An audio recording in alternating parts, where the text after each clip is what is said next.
right. You don't need the hairs. Just a sec. Yeah, let's get. Hi everyone, welcome back to my channel. Welcome back, Gord. Today we're going to do the part 2 of the business tips. Doing business in the Philippines. For those who are new, can you please quickly just introduce yourself? Okay, I'm Gordon McKissick. I'm Canadian. I've been in the Philippines now for over 10 years, believe it or not. Over 10 years. Over 10 years. Woohoo! And this is the only home I know now. Of course, I came here for the climate and for the woman. And along the way, and I was too young to retire, not financially secure enough to retire at 50 when I first came here. So I had to find a way to make money here, and so got into business. Right now, we started off with just Shirley and myself, and we started off in the real estate business, and we moved to the construction business and the real estate development business, and then the solar biz. Added the solar business, the kitchen cabinet business, and then the service industry, tourism service industry. We have a resort and a few restaurants and stuff like that. That's a lot. And now we're venturing into, as you know, the software development business. Yeah, so, the construction software development, which is really a good solution to construction management, because there's like a lot of project management software there, but for construction, this is actually the first time that I heard that there's something like that. Yeah, and just as a little bit of an aside, and that's kind of the interesting thing about doing business in the Philippines. I've been in construction business all my life, and we look for construction management software, and we were not happy with what we found. Everything was too complicated, and it was too expensive. And then when we, as our construction business started to grow here, we needed a construction management software. Started looking at all the same old offerings until my IT people said, well, why don't we build it ourselves? And we built it from the ground up. And the interesting thing is, because the wages are so cheap here, it cost me next to nothing, you know, and it took us about a year to build our first model of it. Cannot do that. You couldn't do that in Canada, you know. That would have cost us hundreds of thousands of dollars to do. Here, you know, it may have cost me $10,000 to do, you know, on when you convert it from Filipino pesos. Anyway, that's an aside. Yeah, that's an aside. But still, I want to, like, if they are looking for something like that, they can. I'm going to put the link in that one for those who are interested to know about that construction management software, because it's important. And it's something unique. As I said, there's a lot of project management software, but it's the first time that I heard about this construction. We're happy to educate you a little bit. Of course, happy to learn. But today I'm excited to learn more on the business side. For those who have not seen before, I'll put the link also of the previous video interview I had with Gord regarding business tips. So, Gord, what are you going to share today? What are we going to share today? That's a good question. And I thought a little bit about this, and I looked at some of the comments on our first interview, and some of the comments, and they were negative comments, and was about the 40% ownership rules, and you have to have partners and stuff. And so I thought maybe I'd address that a little bit. And explain to you what the basics are of the laws and the practical implication, and how we have adapted to that. So the first thing, and again, there was a negative comment about this, about that it had nothing to do with ego, because I had mentioned ego in the first one.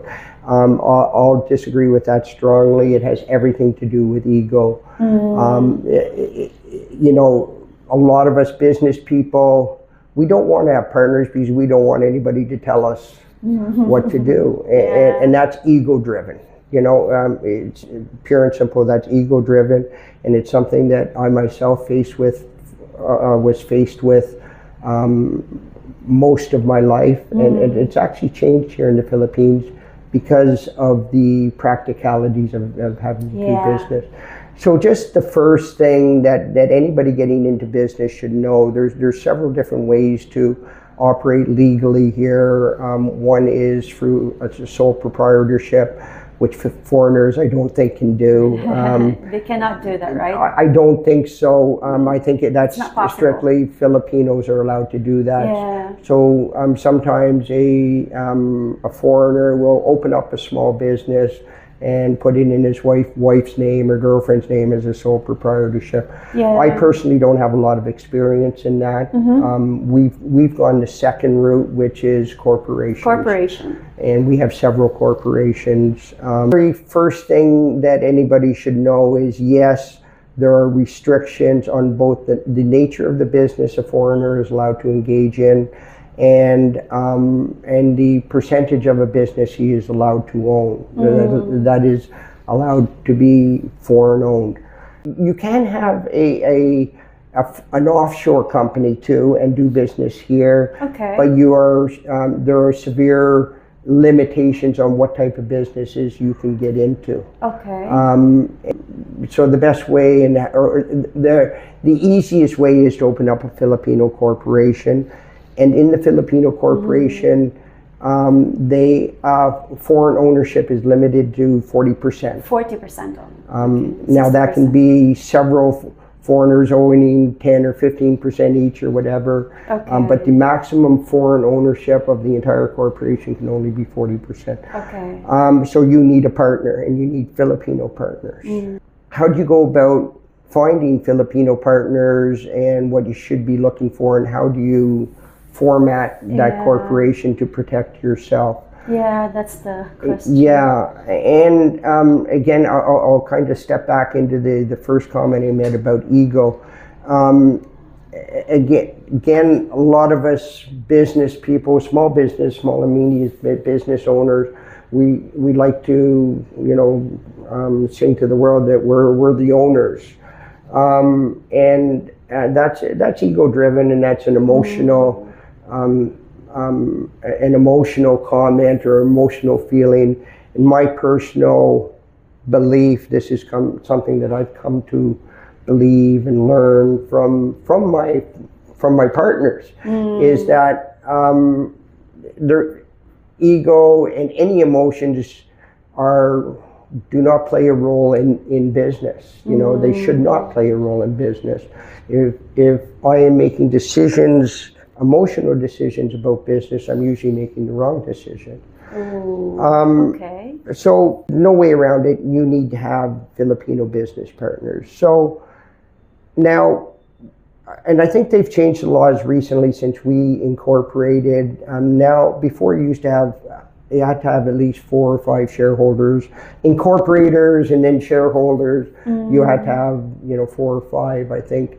Now that's changed, I believe, and don't quote me on this, but I believe now you can have a corporation with 1 shareholder. Of course, it can't be a foreigner, because they can only own the 40%. But as a foreigner, I believe I could open up a corporation now with just 1 partner. That's a big no-no, though. You don't recommend to have 1 person, like 60% Filipino, 1 person, 40% you? Absolutely not. And we'll get back to what is the reason for being in business. And there's only one reason to be in business. Businesses are created for this singular purpose of making money. Of course. And that should be the only thing that you're looking at. Okay, there's social responsibility, that's a secondary thing.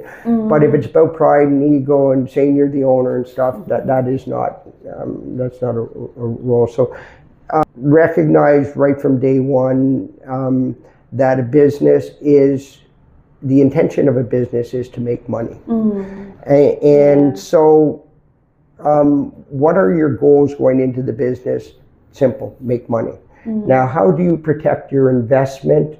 and your guidance of the business. And that's important too, because just as an example, Shirley is a very smart lady, very hardworking, but I've had, when I first started the business, I'm coming into a business with 35, 40 years worth of experience. Shirley has none. And that's nothing against her, but my experience means something. Of course. And I do not and did not particularly want to make the same mistakes I made 30 years ago. Okay. So I want to control it for that reason, not just to say that I'm the owner, I control. I want to control the business just because I'm putting the money in, and I have the experience to potentially have the greater chance of being successful. Right, of course. So control is a very important thing. So you want to, in most cases, you want to maintain control. Okay. Now, let's face it, in most cases, it's a foreigner that's putting in the money. So he wants to protect that investment. Right. So control and protection of investment, those are two things that are very, very important to look at when you're structuring the business, and legally and practically. Why only one person? Yeah, one person, because then they control it. It's as simple as that. They have 60%. You're just a tag along. But what about, like, what is your too many? Like, what is the number that is, like, safe? Okay, to break it down into, so no one person or no two people except yourself have more, have the 50% or more, so have control of the company. Got it. So a good way to do it is foreigner at 40%, and then have 4 Filipino partners at 15%. Okay. Or one might have 20 if they have a more active role in the company. But break that down so that there's all that the foreigner will need is one other person to agree with them, and then he carries the vote. Okay. So if I have 40%, I need to make sure that that there's, put it this way, what you want is them to have to all 4 of them gang up on you and agree, whereas all you need is one. Yeah. And that will be how you maintain control. That's actually very smart. Yeah. My wife, my partner, she does as much work as I do, and she's been in the business now for 8 years, and she's gained a lot of experience, and she's a very important role. So she shouldn't be treated the same as the other shareholders. Now, just I can kind of digress a little bit. When we first started off, we took on other foreigners as shareholders because we didn't have the capital to do what we wanted to do. So we have bought some of them out over the years, but that's kind of the main rule is that structure your share structure in such a way that nobody can hijack the company. Another thing that is important to maintain your control is to become so valuable to the company that they can't get rid of you. And that is, and I went through this 3 years ago, a little bit of an internal power struggle in the company. And basically, they were trying to impose their will on me with some, not all the shareholders, but there was 1 or 2 that were trying to impose their will on me. And I said, fine, no problem. There you go. Take the company. And then, well, we don't want to run it. We want you to run the company. Well, you want me to run the company, then this is how I'm going to run the company. And that may sound egotistical and controlling and manipulating. But if control of the company is a main goal of yours and a must, then then that is one way to do it, is make yourself so important that they can't lose you. Then they will take your input seriously. Yeah, that makes sense. It's really good. Yeah. So the other thing, when you're getting a group of shareholders, don't get ones that know each other or are all family. You know, don't take your wife and her 3 brothers or something. Okay. Because that's common. You might as well have one. You know, it's not. Yeah. So you get people that are independent. In our case, we have some local business leaders. We have some people in the legal business, which are. And I'm going to get to that in a minute too, and some in the political arena, and there's reasons why we have done that too, that have nothing to do with money, so choose your partners. You know, you're going to have to go out there and you're going to have to get partners that are not necessarily active on a day-to-day basis. When I say that, that's maybe I'm wrong, because you can always have employees that are partners, right? Or shareholders. We have taken the tact of getting some very well-respected local business leaders. Some people that are in the political arena. Some people are in the legal arena. The reason why we've done that is because they are able to get stuff done that you know, if we have problems, here you go, guys, you take care of it. Connections, and so we don't get involved in, you know, if somebody, a lot of people have tried to attack us, and then they get a phone call from these guys, you know, I'm a shareholder in that company, so you're attacking me, and it goes away. And that is, and that's the way the Philippines works. So people that target me as a foreigner thinking I'm going to be an easy kill, they get a phone call from one of the other people. What do you mean by a target or attack? Like it's like a threat that you should get out of this business? And more extortion, more, you know, we don't enjoy the same rights in a practical sense than Filipinos do. We can get deported pretty, you know, it's pretty easy to get a deportation order on somebody. We go to court. If they see the white face in the courtroom, a Filipino against a white guy, the Filipino is up here in terms of potentially winning. So that you become a target that way. And a lot of times when we were first in business, the first second or third year, somebody came out, they extorted some money from us because we were doing a construction job for them, and they wanted all sorts of extras, free extras and stuff. And if we didn't do that, then they were gonna, you know, do all these things, which would have caused us a lot of pain.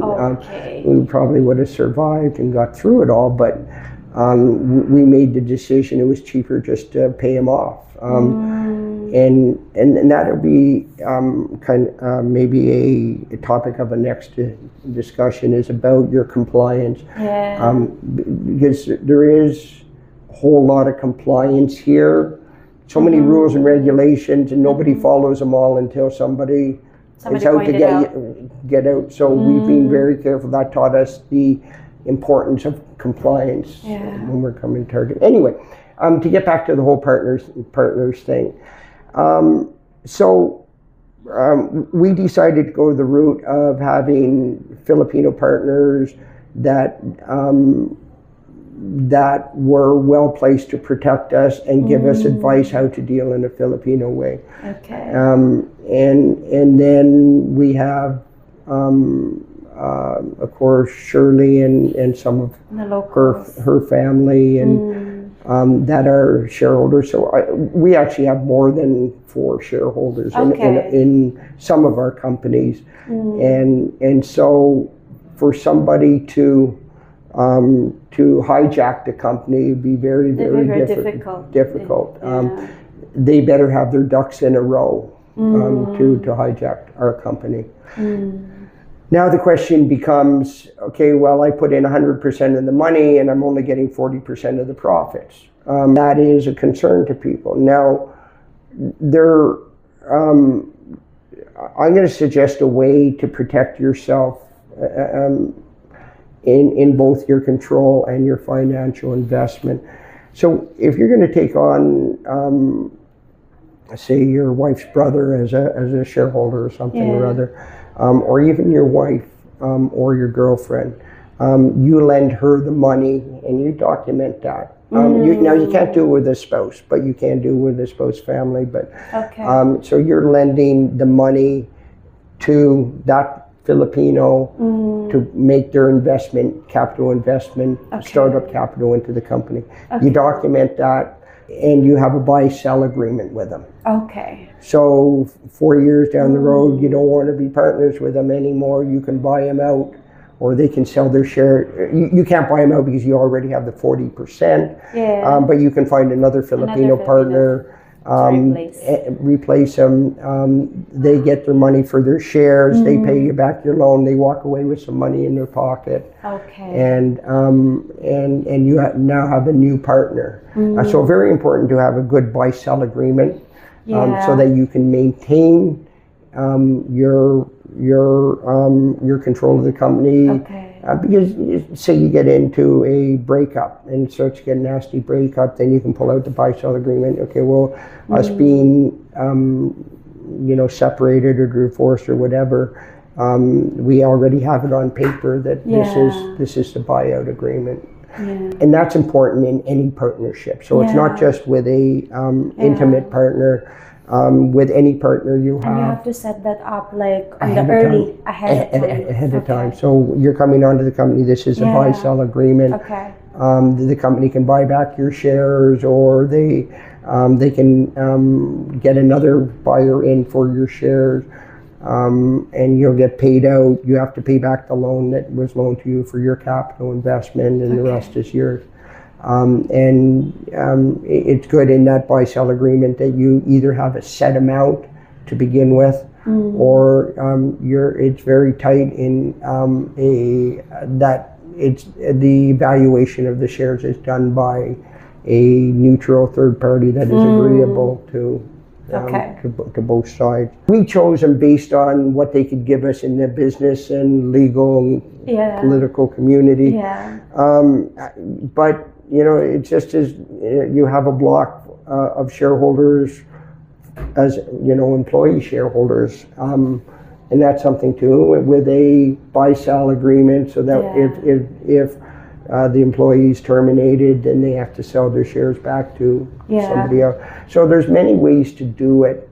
It just, the key rule is don't give somebody or two people or three people who know each other the amount of shares that they can wrestle control of. That's a very, very good one. Because it's been like a common mistake or a common thing that they usually like surround themselves, like one foreigner 40% and the 60% are all the family of the girl. And that's, you're screwed.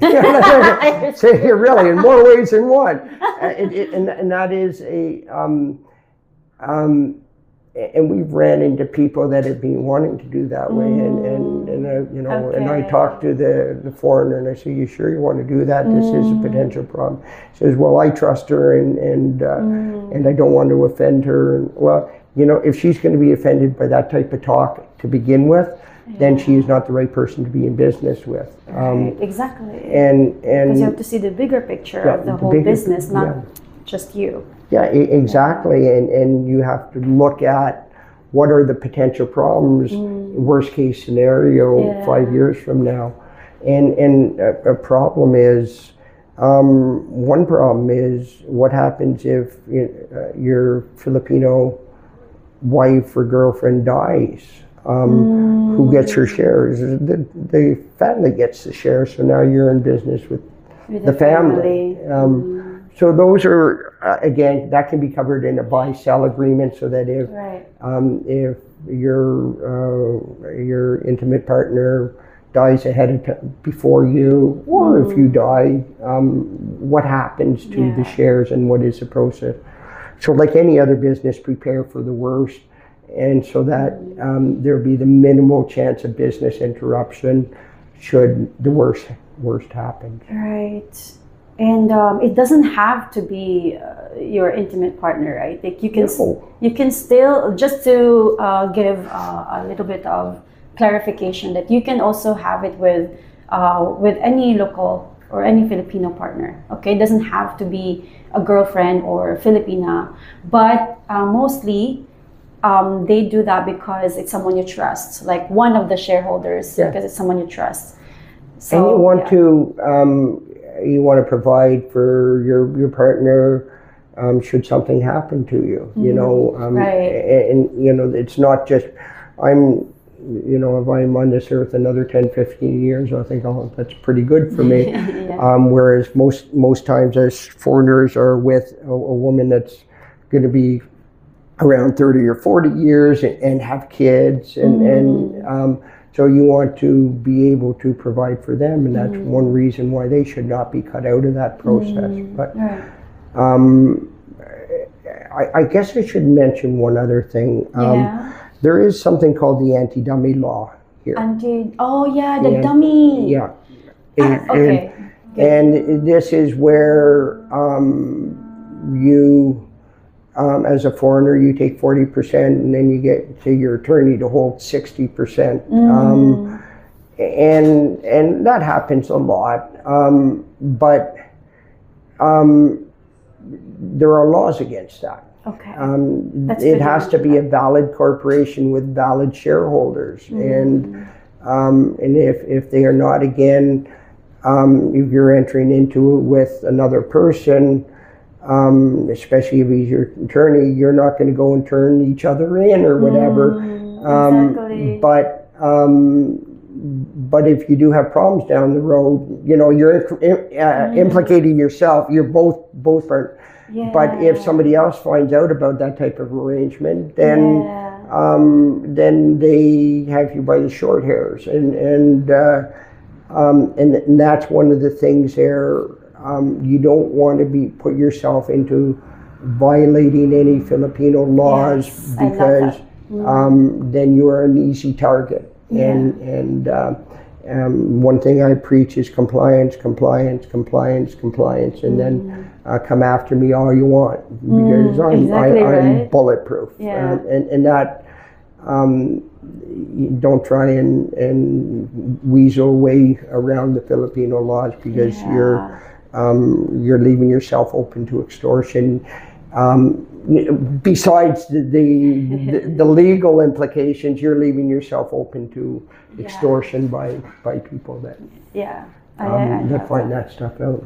Yeah, I love that you mentioned that, because I think it's one of the common thing when it comes to like business, also like having just a dummy, like okay, just for him to be able to have the business, and then the other one is just like it doesn't exist, or she exists but then just the name. Yeah, exactly. So that's a big no, guys. Yeah, it is. It's a big no. So choose your partner well. Choose your partners well. Make sure that you protect yourself with control and your financial investment into the company, and go to it. And comply. Yeah, I love it. Thank you so much for all those amazing tips. Excited for the third episode, as it will be about compliance. Compliance, Every time you emphasize. So thank you so much, Gord, for the wisdom and for the experience. Thank you. Thank you. Bye.